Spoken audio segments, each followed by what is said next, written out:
racismo reverso não existe. Apesar disso, é muito comum a gente ouvir falar sobre isso no nosso dia a dia. Inclusive, essa semana a apresentadora Ana Maria Braga falou novamente sobre racismo reverso, comentando sobre a participante Lumena lá do BBB. E no dia seguinte ela chegou até a pedir desculpas, né, dizendo que tinha aprendido que isso não existe. Mas eu resolvi fazer esse vídeo bem rapidinho, bem didático, para você que ainda se passa com esse assunto. Todo mundo sabe que existe o racismo, né?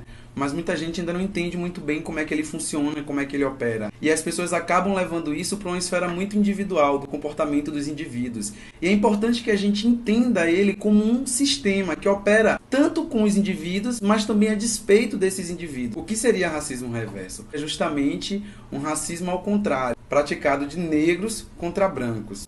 A própria ideia já é uma ideia um pouco absurda, né? Aliás, um pouco não, muito absurda. Por quê? Uma pessoa branca não perde o emprego só porque ela é branca no Brasil. Elas não são abordadas como suspeitas por atos criminosos. Elas não têm a sua capacidade intelectual de trabalho questionadas por serem brancas. Ao contrário, ser branco no Brasil traz muita vantagem. Como as pessoas entendem sempre o racismo nesse lugar individual, partem para esse princípio de culpa. Ah, mas eu sou culpado pelo racismo? Não é bem por aí que a gente tem que entender as coisas, porque o racismo não acontece só pela expressão de um indivíduo ou de um coletivo de indivíduos. O racismo acontece porque toda a estrutura opera para que ele se perpetue.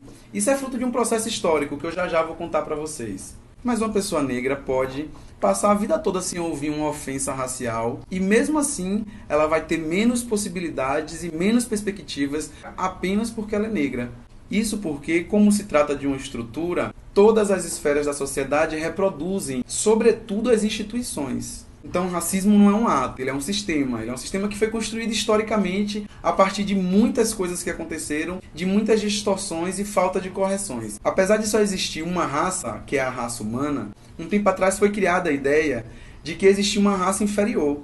E essa ideia de que existia uma raça inferior, portanto, justificava a escravização dessa raça, foi legitimada inclusive pela Igreja. Cerca de 4,8 milhões de negros foram raptados na África e trazidos para o Brasil. 20% disso sequer chegou aqui, morreu no meio do caminho durante as navegações. O Brasil foi o maior território escravista do hemisfério ocidental. E eu acho que é importante que a gente entenda qual que era a condição do escravo brasileiro, porque parece que no imaginário das pessoas era uma coisa que era sutil, era uma coisa que era pacífica. E não era. A escravidão era uma coisa perversa, onde a mentalidade sobre o outro sujeito era de não humano, era de sub-humana, era de propriedade. Uma coisa que era muito comum que acontecia durante a escravidão era quando morria o senhor de engenho, que o filho herdava a fazenda.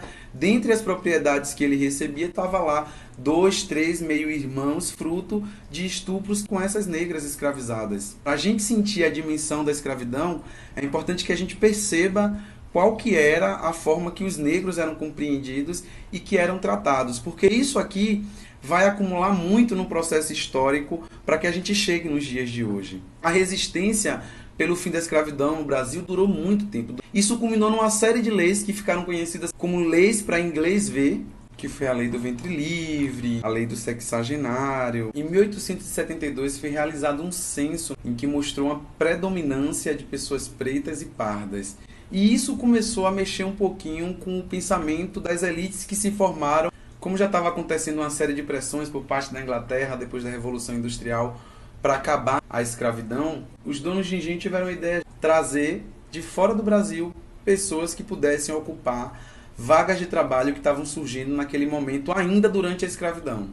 Então, a partir de 1870, o Brasil começa a receber imigrantes para ocuparem espaços no trabalho formal para que os negros que estavam começando a ser livres. É importante que a gente saiba disso, porque quando a Lei Áurea chegou, ela só libertou 13% dos negros. 87% já tinham sido libertos por todo tipo de luta que vocês imaginarem, por rábulas, ação de quilombo, enfim, muita guerrilha, muita revolta.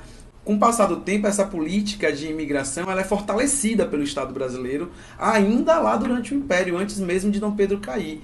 O Estado começa a fornecer terra, transporte, mesada, começa a criar uma série de condições para poder trazer imigrante para o Brasil, para que os negros não fossem integrados à vida plena em sociedade. Quando a Lei Áurea chega, apesar da libertação das pessoas escravizadas que ainda existiam, ela não trouxe nenhuma medida reparatória. Os donos de engenho estavam brigando porque, segundo eles estavam perdendo propriedades. e toda a sociedade e as estruturas começaram a se movimentar no intuito de negar a integração plena desses negros. Já no Código Penal de 1890, ele criminaliza a prática de capoeira e do candomblé. E o Brasil entra nessa rota aí de trazer branco para cá, acreditando que o país podia ser embranquecido, e vai pipocar em todas as áreas da vida, na ciência, na saúde, na academia, em todos os lugares, concepções e formulações que tentam reafirmar num outro lugar de que os negros eles são inferiores aos brancos e por isso eles não deveriam ser integrados totalmente. Tinha até um pensamento que é conhecido como pensamento eugênico, que acreditava que o gene negro era inferior ao gene branco, gene lá, enfim. E que com o passar do tempo a entrada de brancos no Brasil faria o país deixar de ser um país que tivesse pessoas negras e passasse a ser uma nação soberana completamente branca. Ao longo da história a gente não tratou de corrigir nada disso. A resposta que surge para esse conjunto de formulações bizarríssimas foi o mito da democracia racial. O mito da democracia racial vai dizer que não existia diferença entre pretos e brancos. Mas os pretos já estavam naturalmente integrados à sociedade. Não tinha mais que se falar em problema de raça. Existia, segundo essa concepção, até uma relação cordial entre o escravizado e o senhor que o escravizava. Quem falava sobre racismo era tido como alguém que estava trazendo para o Brasil um problema que não existia.